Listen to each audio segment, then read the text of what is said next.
Spirit of the Beehive, You'll Have to Lose Something album review. Let's chat about it. Hey friends, what's going on? John here from What's Spinning here tonight to chat about this latest album from Philly-based experimental rock and neo-psych band Spirit of the Beehive. One of the most interesting names in modern weirdo experimental music, and a band that I have enjoyed for quite some time. Since their self-titled debut, my eyes have been in their direction. This one really caught me off guard. It wasn't a perfect record, but it very tastefully blended the sounds of modern post-punk and neo-psych, also some dream pop and slowcore.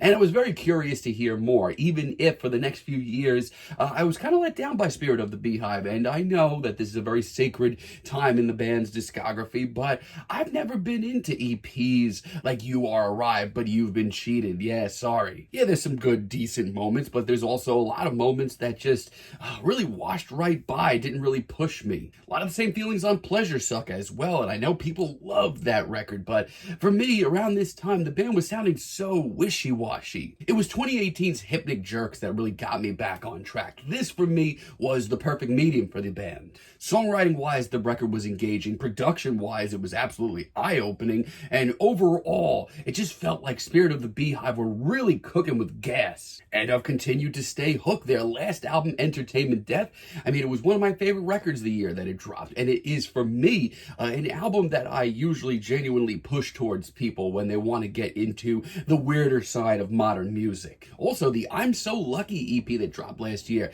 Yes, it was very short, and that disappointed me as well, but the material they were giving us there was pretty cool. Now, leading up to this record, I have been very hyped. Also, the singles they've been dropping have been pretty great for the most part. And let me tell you, this might just be me, but for modern weirdo experimental music, this is the ticket for me. This album starts off with The Disruption featuring MS Paint, and this is a very noisy, very urgent in their own way intro. This track is like watching an old school Tom and Jerry-esque cartoon, that old school style of cartoon, one that seems pretty, vibrant and fun and very creative at first, but also is just very quickly getting violent and bloody and nothing seems right. I love the stoned vocals that we get here. The instrumental is very off-kilter. And listen, this is some heady, weird shit, but man, it is exciting. The MS Paint feature also adds a little oomph to this track. And the final bluesier moments are really sad, really tragic. All with some muffled, sampled screams to send this one off. It's a hell of an introduction. Stranger Alive, on the other hand, is straight up twisted. The drums are jazzy, and let me tell you, don't ever get comfortable with one sound on this record, because very quickly a track can very much change. This one starts off super heady and off-kilter, but all of a sudden we get a sea of very warm synthesizers. It's relaxing and tranquil and warm, but something's not right. And from there we get dream pop inspired guitars and an angelic chorus. It is a wild ride, but Spirit of the Beehive make the smart move and keep things consistent with songwriting and even a catchy hook from time to time. The cut depicts the cut. On the other hand, this is a much more tense, pensive track. Don't blink, trust me, because this one is one of the more post-punk inspired tunes on here. It's meditative, it's a little groovy. The production throughout most of this record is usually really engaging. And it's not easy to take in all at once, but it's so colorful you'll want to look a little bit closer. By the end of this track, also, in lieu with the rest of this record's sort of spontaneity, it is a scuzzed out, buzzed out, slacker rock track. But man, is it ever captivating. And Let the Virgin Drive has really caught me off guard as a single since it dropped. It is awesome. I love the vocoder vocals, the very sunny, sort of tropical riff that we get. Just how sick and hazy and twisted and dreamy this is a very much so a Spirit of the Beehive single. It's twisted, but it's one of the band's most instantaneous tracks. The sampled screams, once again, are a great touch, and the strings that we get towards the end of the track are just classy. It is an awesome single. Sorry Pore Injector, on the other hand, though, gives us a new flavor of the band, and that is one that is very bluesy, very tragic. The saxophone on this cut is awesome, and at almost 5 minutes, it is by far the longest track here. But it is a masterpiece for me. It may be my favorite deep cut here, just because of how many different flavors of the band we get. The first few minutes are genuinely some of the most emotional bars from the band that I've ever heard, and what follows is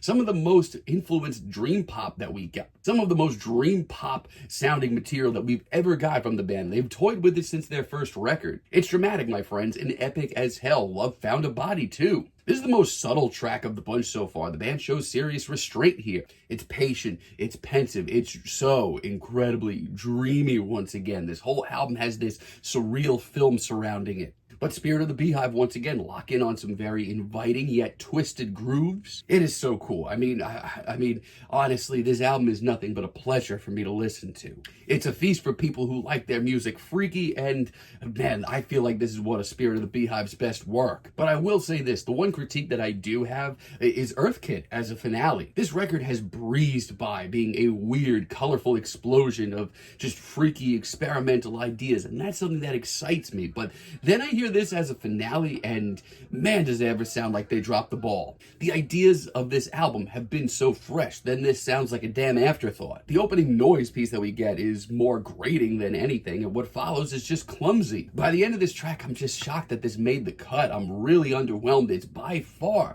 the worst track here. But outside of that, I mean, I love this thing. As far as an experimental, weird record, this is easily going to be one of my records of the year. And if you're into the freakier side of music like I am, feast up, my friends. Sun Swept the Evening Red, I mean, this might just be my favorite cut here, period. This is one of the classiest and most kaleidoscopic tracks I've ever heard from the band. Between the game-changing production and the atmosphere and the synth work, this is stunning. The harmonies come together really well, and once again, it is a different flavor for the band, but it's one that comes off really classy. Not only that, but what makes this track and this album so thrilling for me is with each listen, I feel like I'm picking up new details. The replay value here is insane. But once again, don't get comfortable with the sounds of this record because Something's Ending shows up. And this is one of the most post-punk inspired tracks here, and it is tense as hell. The sound play here, the atmosphere, the drama. I'm just so happy with this recording, and this track was a single, albeit sort of a